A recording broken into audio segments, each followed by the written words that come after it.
Paul with your weekly update for April 18th.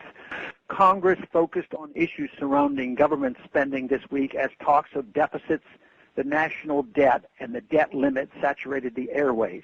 This is a positive development. In years past, there was very little concern over how much was spent here in Washington, how it was spent, or how much of our gross domestic product was being consumed by government.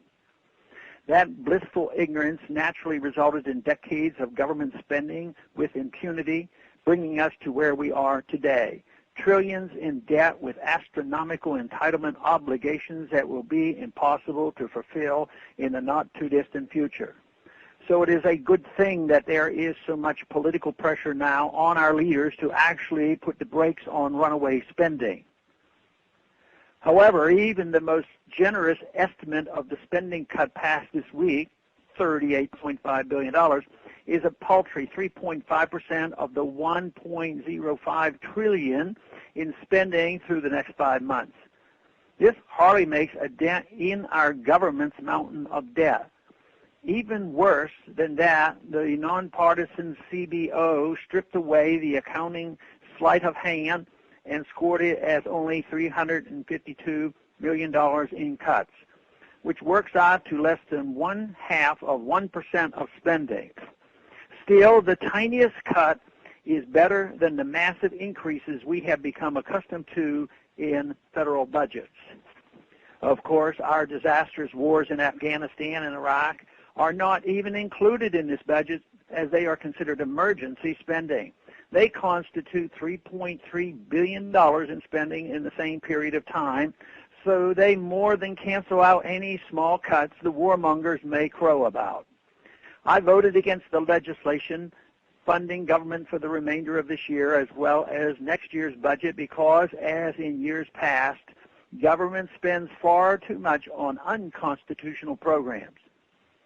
In spite of any rhetoric about fiscal responsibility, a 0.3% cut does not suddenly make the rest of the spending constitutional or responsible. And if the American people do not continue to hold the politicians' feet to the fire, you can be sure we will see massive spending increases again in the future. In addition to Congress's spending, many Americans are finally paying attention to the spending done by unelected banking cronies at the Federal Reserve.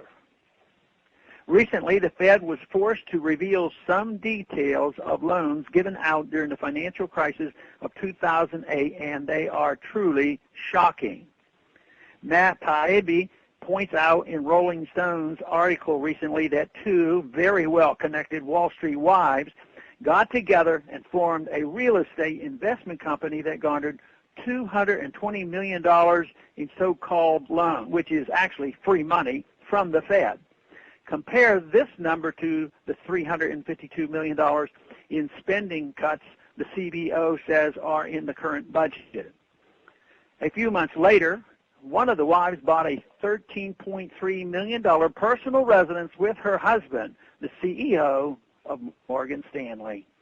The unelected, unaccountable Fed hands out as much or more money this way as our federal government spends and yet receives hardly any attention.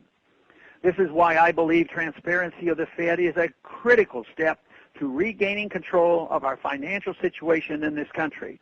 We can never get meaningful reforms if all eyes are on the $352 million so-called cuts and transactions like the $220 million given to Wall Street cronies are done in the shadows. This is why I have reintroduced my Audit the Fed bill to this Congress. H.R. 1207 is now H.R. 459 and is essential to true fiscal reform and responsibility. Thanks for calling this update. A new update is placed on this number, 888-322-1414 every Monday. The written text can be found on my website, www.house.gov/Paul, under the heading Texas Straight Talk. Thanks for calling.